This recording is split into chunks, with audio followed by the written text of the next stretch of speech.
This video is sponsored by Yugioh. Back in the prehistoric era, historians now like to refer to as 2006, internet culture was still in its infancy, and a young Gigguk would indulge in an activity that would eventually blossom into a worldwide pastime we all hold truly dear to our hearts. Watching stupid internet videos. Numa Numa Guy, the Badger song, these were the first real viral hits that ever existed, but one genre that was always popular came in the form of parody animations. I can't tell you how much time I wasted as a dipshit kid browsing the feature tab on Newgrounds, breaking the replay button on Ultimate Showdown and the Star Wars rap, rewatching Metal Gear Awesome so many times that every line is now permanently etched into my brain. So it was only a matter of time before we got this silly parody niche that catered towards the small but growing anime community, and that came in the form of Abridged Series. Abridged Series were the staple of anime parodies on YouTube. Above AMV creators, above fan dubbers, above cover artists, above anime reviewers. If you had a popular Abridged Series, you were the rock stars of the anime fandom. These are people that I looked up enough to that even I got influenced to try to have a little dabble in abridging, even if I didn't fully dive into the community. So today I wanted to make a video spotlighting the history and evolution of Abridged Series, and start my own little appreciation thread to everyone that took the time to become a part of this community and even inspired me directly in some of the content that I've made. So before we get started on the history of abridging, I wanted to give a quick shout out to our sponsor for this video so we don't get distracted later. Yugioh is a side-scrolling shoot-'em-up extravaganza that has taken Japan, China and most of Asia by storm, and has recently made its way over here to the West and has already garnered a very active community and following. You take control of a group of World War II battleships. Yes, these are based on real-life historical ships. This is exactly what D-Day looks like, in a bullet hell style shooter as you fight your way through the story mode, which is both fun and challenging as you progress. But look, I'm not gonna lie to you, alright? We all know why we're here. It's about ship girls, baby! And I have to say, all the girls here are top tier. Because you see, if you want to win battles, the tactical strategy is to build ships with thick armor. Right now we're going through the Divergent Chessboard event, which includes the highly anticipated Iron Blood girls becoming available and new special edition Christmas skins just to get you in the festive mood. Click the link below to join the sensation today on iOS or Android, and with that said, let's get back to talking about the history of abridging. And so, I think a good place to start with is the beginning. I don't know where else you expected me to start. The grandfather of abridging was one little Karibo, with the first abridged series ever made that is still running to this day, Yu-Gi-Oh! Abridged. The series laid out the groundwork for what an abridged series was and how it differentiated itself from other parodies. The basic format of taking a whole actual Yu-Gi-Oh! Episode, condensing it down to its core plot points and redubbing it with funnier dialogue. Looking back now, this was the most basic of parodies that are dwarfed by some of the stuff coming out today. But in an era of YouTube hoops and Rickroll videos, this stood out as something that was quality content, and LK rose in popularity really quickly. He wasn't the first person to do anime parody dubs, but what he did do was give a basic format and a catchy name. And I'm gonna be honest with you, before Abridged Series ever existed, I didn't even know what the meaning of the word abridged was. Shorten a book. Fuck off, Siri, nobody asked you! What this meant is that others could replicate this format to other shows, which they did. But this was the Wild West of abridging, where acceptable quality equated to shouting as many references as you could into a $5 Walmart's mic with the odd musical montage. Which, of course, meant you had the theme of You Spin Me Round by Dead or Alive whenever there was a character spinning round. Like you had with our AMVs and our memes. And why did everyone use this fucking song? What was so funny about it? Abridged Series was some of the only anime-related content on YouTube at the time. You know, when you weren't just straight up watching anime illegally uploaded into 3 separate parts. Fuck Crunchyroll, this was the real anime streaming service. Even so, a few series managed to stand out thanks to their quality of writing and voice acting that was a cut above the rest. You had Masco X and Vegeta 3986 doing Naruto, Lani Pator doing Yu Yu Hakusho, HBITK's Berserk, Kaiser Neko with Lupin III, Takahata 101's G Gundam, and Megami 33 doing Sailor Moon. If these names sound familiar to you, it's because many of them would go on to become the founding fathers for the group that would change the abridging scene forever. Dragon Ball Z Abridged premiered by the group Team 4-Star, who was essentially a supergroup formed by Taka, Lani, and Kaiser with the voice help from everyone else I mentioned. And I remember when they first announced this, I was hype as shit. You had the abridging superstars assembling to tackle one of the most beloved anime franchises in the West. They were almost like the Avengers of abridging before Avengers even came out.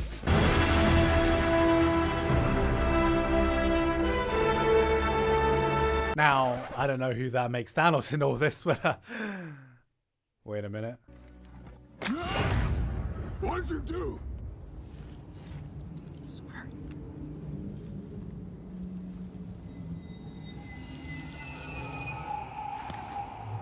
With such a dream team of content creators coming together to work on a project, expectations were high. And boy, did they fucking deliver. I really can't understate how much Team 4-Star and DBZ Abridged completely revolutionized the scene. Not only by skyrocketing the popularity of Abridged series even outside of our normally small anime community, but also by raising the level of production quality that became a benchmark that everyone would try to reach but would rarely ever be matched. And I don't mean like, oh, you know, they were a little better, I guess, you know. I mean they fucking destroyed everything that came before it in every level of production quality. And they did this in a time when it was still acceptable to upload 240p on YouTube. That's right, all of season 1 of DBZ Abridged is not even 360p.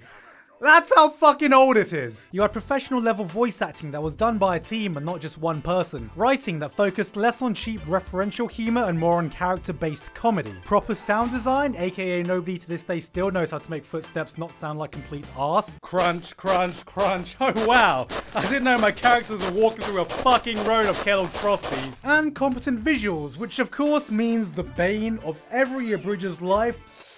Editing fucking lip flaps so they sync to the audio. You know, I'm glad we've grown past the point where parodies would try to accurately match every lip flap syllable for syllable, resulting in conversations where lips look like two machine guns having conversations with each other. But even with the more natural dub look, it's still one of the most time-consuming parts of the process. So on behalf of every Abridger, I would like to personally thank everyone at Team 4-Star, but especially the incredibly talented chief editor Kaiser Neko for revolutionizing the editing techniques that many of us employ in our Abridged work today. And draining so many hours of our lives syncing up lip flaps, you know, making us sit through days of opening and closing lips and opening and closing again, and pasting the same 3 fucking frames over and over, and keyframing moving lip flaps, and finding missing lip flaps, and color correcting lip flaps. Why did you do it, Kaiser? Why? Do you hate us? Is that it? From there on, everyone changed, and the Abridged series became a household name. Abridging eventually just became a synonym for dubbed anime parody, which didn't even always abridge a show. You'd find plenty of parodies that were even longer than the source material it covered, or videos that didn't have anything to do with the plot. It's like some idiots didn't even know what the meaning of the word abridged was. Shorten. Fuck off! This was at the height of its popularity and it got a bit oversaturated. You could have 5 different people working on separate abridged series for the same show, and every anime under the sun had an abridged series to its name, even though 90% of them were complete shit. Because of how widespread it was, it's kind of hard to pinpoint any group or individual who stood out because there were just so many different people doing so many different things, but there were a few who managed to make a name for themselves. Purple Eyes WTF was one of the first person who was able to differentiate himself with a unique style that put every viewer at risk of catching ADHD. What do you mean you're at soup? I mean I'm at soup. What store are you in? I'm at the soup store. Why are you buying clothes at the soup store? Fuck you! And it was fucking amazing. But aside from him, you had other people like Flareos, Danganronpa Abridged, Octopath, 50% off. Octopimps, 50% off, Pokemon Bridged, Dub of the North Star, and so many other people that I'm not going to be able to name in this video. You even had some dickhead do this little series called Ava Bridged. You remember Ava Bridged? Everyone remembers Ava Bridged. Not that many people remember Ava Bridged. Nobody remembers Ava Bridged. I don't remember Ava Bridged. Can't wait for the top comment of this video to be when's the next Ava Bridged. Because projects got more ambitious, it became much more common practice to have teams working together, and I feel this is where the abridging community really started to form, which in my eyes started the second wave of young abridgers. You had people that specialized in writing and editing. You had the species known as voice actors, who were easy to spot in the wild because they all had the letters VA at the end of their usernames.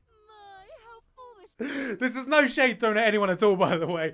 Everyone did it. I mean, how am I supposed to know if you do voice work if you don't have the letters VA at the end of your username? Then there was also the rare mineral that would surface every now and again.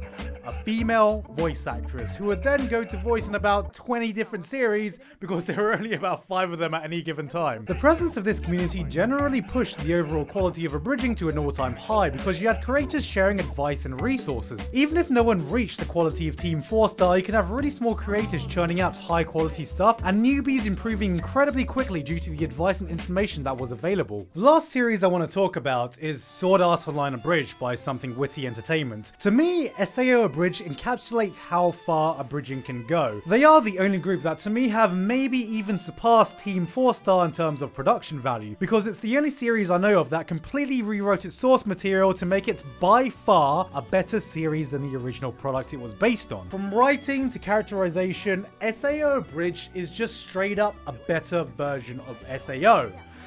And nobody even needed to glom 2 years worth of semen. So with that all said, where is abridging today?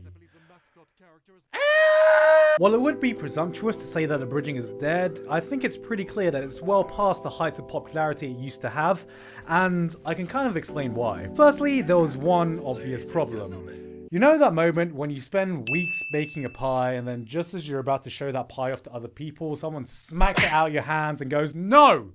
You can't show that pie to other people. You don't own that pie. I own that pie." And then they start dancing on it until all that's left is your broken pie-related hopes and dreams that you're never ever gonna get back. Well, that's the YouTube copyright system. That was an awful fucking analogy. Why the fuck did I try to ad-lib this? Copyright became a massive hindrance for anyone who wants to upload parody content on YouTube, and there's really nothing more off-putting for a content creator than spending hours and hours of your life working on a project that's probably going to be taken down. Secondly, abridging became a victim of its own success. The standard of quality now is so high that any newbie would have to invest a massive amount of time just to acquire the skills to make a competent episode, and most of the existing abridgers have just kind of moved on. Episodes now take months to produce, even for those who can do it full time, which not only doesn't suit the new YouTube algorithm, but is a massive time commitment which a lot of people in the community who have grown up and graduated or got jobs no longer have to spare. Eventually, the only ones who are able to continue doing abridging regularly are those who are able to support themselves financially via Patreons or other means, which pretty much only equates to a handful of people, and even then it's not always stable. This is made evident by Team 4-star themselves almost having to cancel DBZ Abridged earlier this year if they couldn't stably support themselves from their other projects. So really, who the fuck would be stupid enough to go down this career path anyway, when you can spend years of your life actually getting a good education and building up a stable career path? Basically, in other words, you either retire an abridger or you live long enough to see yourself become an anti-tuber. So why did I want to make a video about abridging? Why should anyone want to get into abridging now anyway? Well, speaking from personal experience, abridge and parody work is some of the most rewarding content I've ever had the pleasure of working on. It is a ridiculous amount of work, but when it comes together, there is no other feeling like it. And with this entire community, there is so much genuine talent and skill that goes behind making a good abridged series, but that's so easy to forget behind the funny memes and catchphrases, and I wanted to remind people of that. To prove this, you need look no further than those who have been able to use abridging as a stepping stone for bigger things, namely LK and the guys at Team 4-star, who have not only gotten opportunities to become a part of this industry doing professional voice work, but has also paved the way for someone like myself to be able to make a living doing anime content on YouTube, which I couldn't be more grateful for. Team 4-star are just on the cusp of releasing their first officially dubbed anime hells, and for a group that started off by doing silly anime parodies, that's pretty fucking awesome. Overall, long-form abridged series may be nowhere near as prominent, but anime parodies are just as strong as ever. Abridging didn't really die so much that it just evolved back into anime parodies, whether that be the occasional one-shot or a slight twist to the formula. So if anyone feels inspired or wants to binge on some parodies right now, like my AMV video, I'll put a playlist in the description for some of my favourite works, old and new, that I think deserve a bit more love. I would love to see more people get into abridged and parody work because it's fun as fuck and I will never tire of a good parody. So if my talk about time sinks and lip flaps put you off, don't worry, I will teach you a shortcut I've learned from all these years that will guarantee to save you some time. It's pretty simple, you see. The first step is just to put the audio you need to sync in your timeline in whatever editing software you choose. Then the next step is just to simply